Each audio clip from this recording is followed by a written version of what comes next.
2-3 दिन से आप देख रहे हैं राज्यसभा का चुनाव था, और इस चुनाव के अंदर शैली चौधरी को भी उसमें घसीट लिया इन्होंने, जो क्रॉस वोटिंग हुई, नो वोटें जो पड़ी हैं।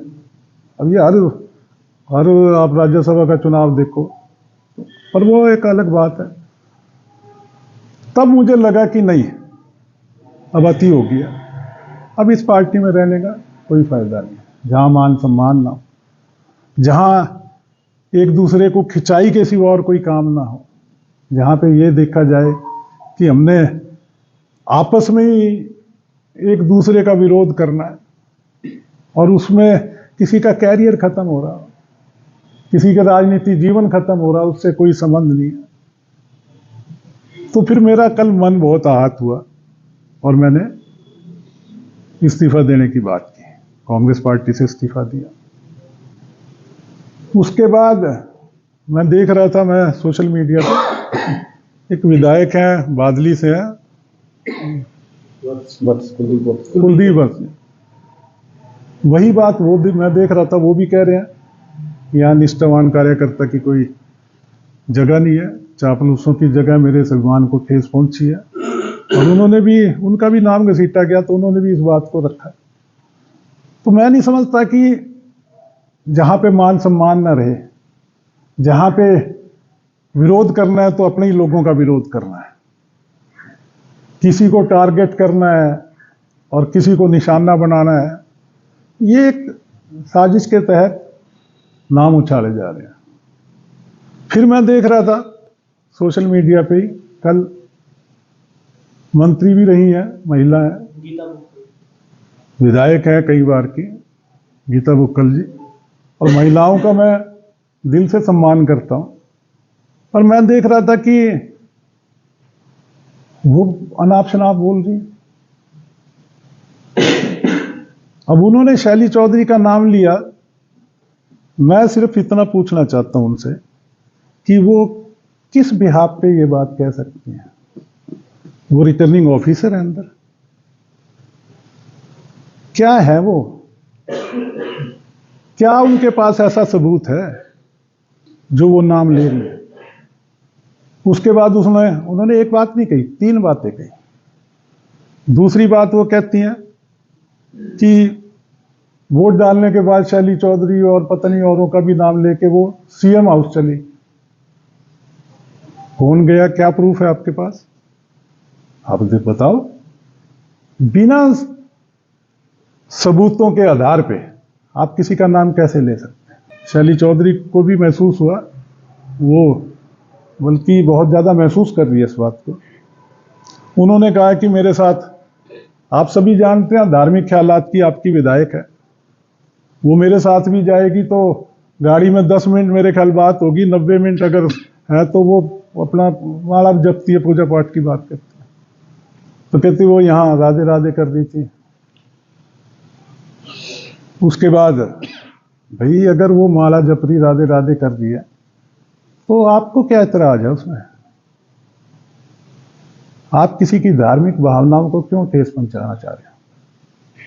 उसके बाद उन्होंने पता नहीं एक लाइन और कही, बगल में छुरी, मुंह में राम राम, बगल में छुरी। भाई गीता जी, आपको राम नाम से क्या इतराज है? राम नाम तो लेना चाहिए,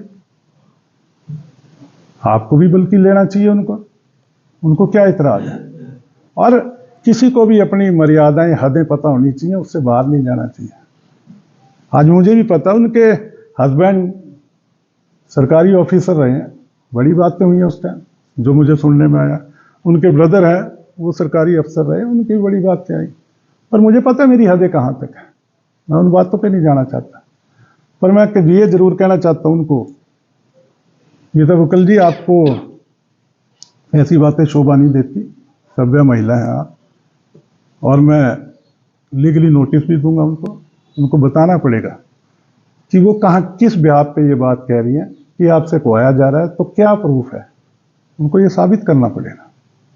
और उसके साथ साथ मैं एक और बात कहना चाहता हूँ कि कोई भी अगर ऐसे झूठे इल्जाम, ऐसी बातें करेगा, राजनीतिक रूप से आप कहो, जो बात कहनी है। मेरा विरोध करना, मैंने पार्टी छोड़ी, विरोध करो। आपने शैली चौधरी का विरोध करना, विरोध करो। और ऐसे झूठे इल्जाम लगा के विरोध करोगे तो फिर बोलने के लिए मेरे पास भी बहुत कुछ है। मैं समझता था कि नैनगढ़ ने हमेशा साथ दिया, पर वापसी में हम नहीं कुछ कर पा रहे। पार्टी के अंदर बात करें तो वहां कोई सुनने को तैयार नहीं, कहीं कोई किसी बात का कोई औचित्य नहीं है, खाली आपस में अंतर कलह की बात हो। तो आने वाले समय में अपने साथियों से मिलके, पार्टी मैंने छोड़ दी है कांग्रेस, आने वाले समय में अपने नैनगढ़ के साथियों से मिलके जो भी ये फैसला लेंगे नैनगढ़ के हक में, जो भी फैसला होगा वो राजनीतिक रूप से लिया जाएगा। सर, ये बातें हमने हमारी शैलजा जो लीडर है उनके सामने रखी या पार्टी हाईकमान के सामने नहीं रखी? इस्तीफा दे दिया? इस्तीफा तो दे दिया मैंने, कल दे चुका मैं। बात नहीं की उनसे पहले ऐसी चीजें हुई? देखो, नहीं, आपको अगर ये मैंने कहा ना, मेरे पास बहुत है, बहुत कुछ है कहने के लिए, पर मैं वो पार्टी के अंदरूनी बातें हैं, मैं अभी उन पे नहीं जाना चाहता। मैंने जहां जहां कहना था, बहुत बड़ी मीटिंग में हमारी जितनी हाईकमान बैठी थी उनके सबके सामने बहुत कुछ कहा हुआ। आप किसी को बिल्कुल निकालना ही चाहते हैं, ऐसे झूठे नाम लगाओगे। 9 आदमी हैं, 9 आदमियों के आप नाम दे दो ना, खाली एक अंदाजा लगा के आप किसी बात को कैसे कह सकते हो? पार्टी जो फैसला लेगी वो देख लें। क्या भी विचार किस तरह का है, किस पार्टी को चुनने जा रहे हैं? मैंने बताया ना, उसके लिए अभी जिक्र किया कि अपने सभी साथी हैं, फैसला कोई अकेला नहीं ले सकता, जो सभी साथी फैसला लेंगे वो लिया जाएगा। तो दे फिर, जिन्होंने क्रॉस वोटिंग की है वो दें इस्तीफा, जिन्होंने की है वो दें। 9 आदमी वो दें अपना इस्तीफा जिन्होंने किया।